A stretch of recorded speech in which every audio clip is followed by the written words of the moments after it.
नमस्कार, एक बार फिर से हेल्थ ओपीडी के सभी व्यूअर्स का बहुत-बहुत स्वागत है। आज का हमारा विषय बिल्कुल अलग है, एकदम हटकर है। आयुर्वेद में एक कॉन्सेप्ट है विरुद्ध आहार का, यानी हम जो खाना खाते हैं, जो कॉम्बिनेशंस जो हमारी थाली होती है, उसमें बहुत सारी चीज़ें होती हैं, लेकिन कई सारी चीज़ों को एक साथ खाना कई बार हमारी सेहत के लिए नुकसानदेह साबित होता है। विरुद्ध आहार क्या होता है? किस चीज़ को किसके साथ खाना नुकसान दे सकता है? इसी तरह के तमाम सवालों का जवाब हमें देंगी डॉक्टर प्रीति छाबड़ा। मैम बहुत-बहुत स्वागत है आपका। Thank you Priyanka ji, thank you. यहाँ बहुत एक अहम सवाल मेरे मन में आया, जैसे कि आपने बताया कि जैसे वात विरुद्ध जो हैं या कफ विरुद्ध जो हैं, तो अगर आप कुछ एग्ज़ाम्पल देते रहें साथ में, क्योंकि आम लोगों को नहीं पता होता कि वात बढ़ाने वाली चीज़ें कौन-सी हैं। सब तो शायद मुमकिन नहीं होगा, लेकिन जितना भी आप हुँ, बता हुँ, पाएँ। हुँ। हाँ, ठीक है, ठीक है। अब जैसे हमने बात की कि वातवर्धक आहार, तो जो भी चीज़ें जो ड्राई हैं इंग्रीडिएंट्स मतलब जो बेसिकली जिनका इफ़ेक्ट ड्राइनेस प्रोड्यूस करता है, जैसे हम बात करें भुना चना है या जौ है या फिर वायु को बढ़ाने वाली जो दालें हैं, मोटी दालें हैं, जैसे उन चीज़ों का प्रयोग नहीं करना चाहिए हमें। और जहाँ हम कफवर्धक की बात करते हैं, दूध है, दूध से बने विकार हैं, मतलब जैसे खोया है, पनीर है, दही है, इन सब से खीर है, इन सब से जो है कफ बढ़ता है।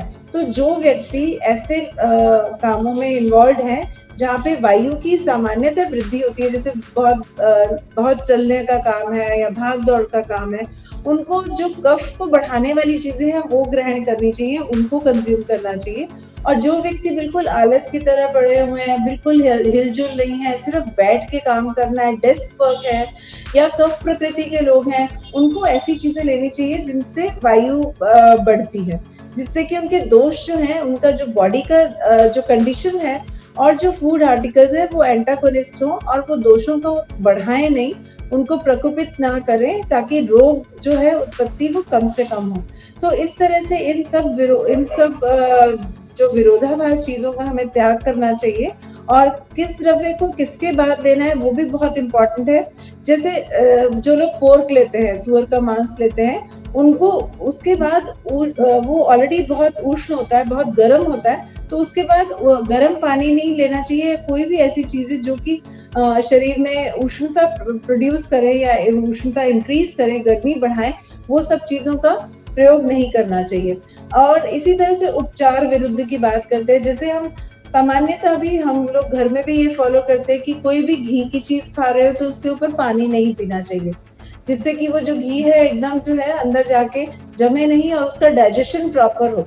तो ये उपचार विरुद्ध है। अगर आपको घी से बनी हुई कोई भी चीज़ खाते हैं तो उसके बाद थोड़ा गुनगुना पानी लें, जिससे कि उसका डाइजेशन भी इम्प्रूव हो और कोई उपद्रव ना हो। इसी तरह से पाक विरुद्ध है, जैसे चावल की हम बात करें, अगर वो प्रॉपर्ली पका नहीं है, कच्चा रह गया है, तो उसका शरीर में जो है पाचन जो है वो अच्छे से नहीं होता। तो इस तरह से पाक विरुद्ध चीज़ों का भी प्रयोग नहीं करना चाहिए। और इसी तरह अगर चावल ज़्यादा पक गया है, तो भी वो उपद्रव करता है, तो उसको भी हमने ग्रहण नहीं करना चाहिए। अब संयोग विरुद्ध की बात आती है कि जैसे अम्ल रस है, मतलब जो खट्टी चीज़ है और जो मीठी चीज़ है, उसको साथ में नहीं लेना चाहिए।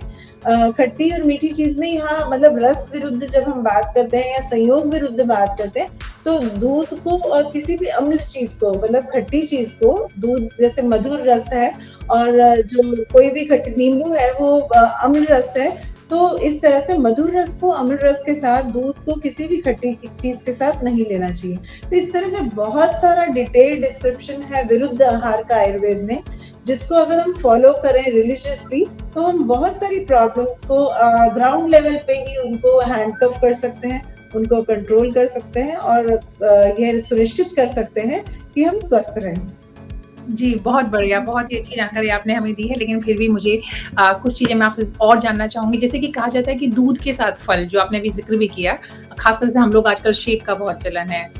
Strawberry shake, milk shake, banana shake, फिर दूसरी तरफ दूध वाली इवन चाय भी, चाय के साथ भी संभवतः दूध को बहुत अच्छा कॉम्बिनेशन नहीं बनाता। मूली के पराठे खाते हैं अक्सर उसके साथ चाय, या फिर पनीर के साथ खटाई, जो कि अभी आपने कहा दूध के साथ नींबू या खट्टा, खीरे वाला रायता, ये सारी चीज़ें जो है निषेध हैं। तो मैं चाहती थी कि कुछ ऐसी चीज़ें जो कुछ कॉमन कॉम्बिनेशंस हैं, अगर हम मॉडर्न मेडिसिन की बात करें तो वहाँ पे कई बार कहा जाता है कि 2 अनाज एक साथ यानी 2 कार्ब एक साथ खाना या 2 प्रोटीन एक साथ खाना पचाने में आसान नहीं होता। तो क्या ये चीज़ आयुर्वेद में भी ये चीज़ इस नियम का पालन किया जाता है? और साथ ही अगर कुछ कॉमन कॉम्बिनेशंस आप बता पाएँ हमें? कुछ तो आपने अपनी बातचीत में बताए, पर कुछ और अगर बता पाएँ ताकि लोगों को अच्छी जानकारी मिल सके और वो मतलब अपने ज्ञान को बढ़ा सकें। ये आपने बिल्कुल सही कहा। आजकल आजकल प्रचलन में है, ट्रेंड है milk shake, mango shake, papaya shake, strawberry shake.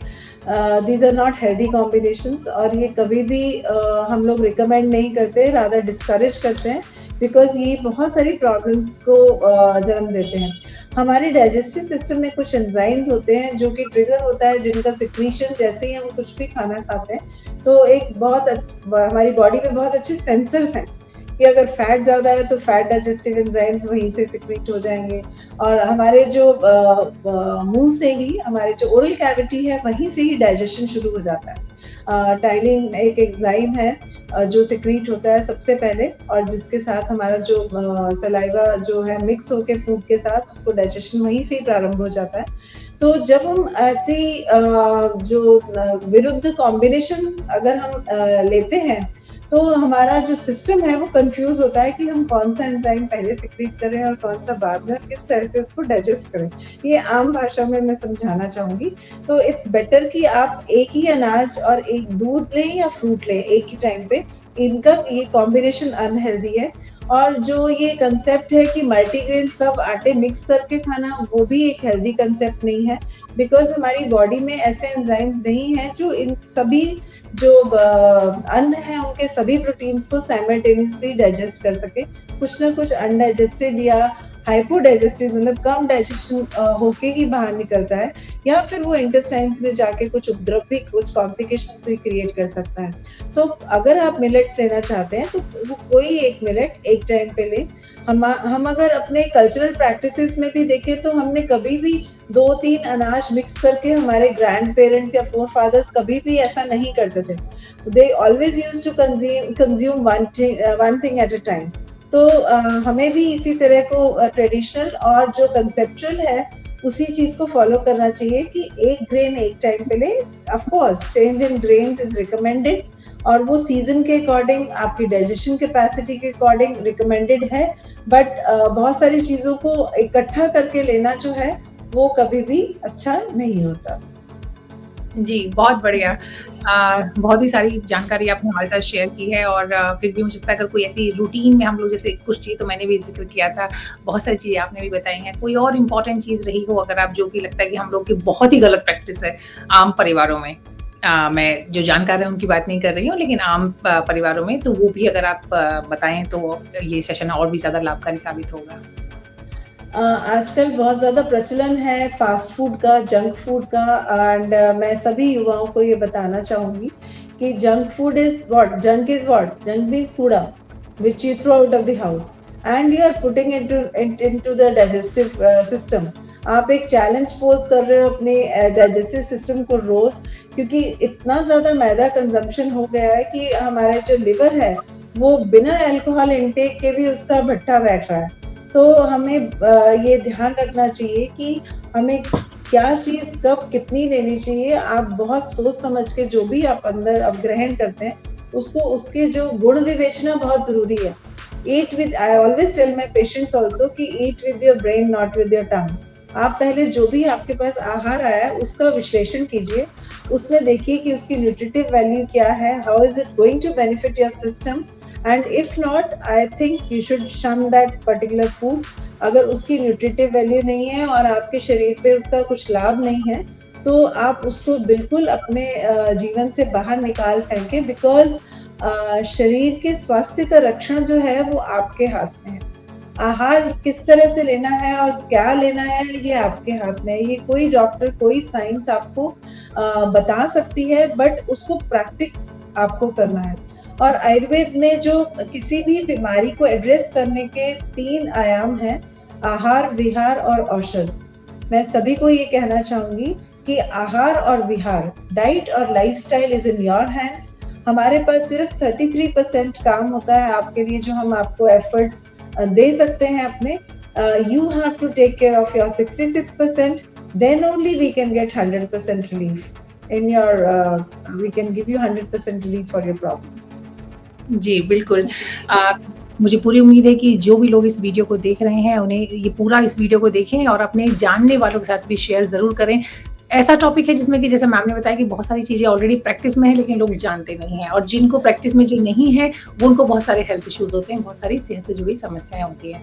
तो ये वीडियो देखें, ज़्यादा से ज़्यादा लोगों तक शेयर करें, तभी इसका असली मकसद जो है वो पूरा होगा। डॉक्टर साहब बहुत-बहुत शुक्रिया आपका इतनी अच्छी जानकारी हमारे दर्शकों के साथ शेयर करने के लिए और अपना वक़्त हमें देने के लिए। Thank you so much. धन्यवाद प्रियंका जी, and धन्यवाद to Health OPD for giving me this opportunity. Thank you very much.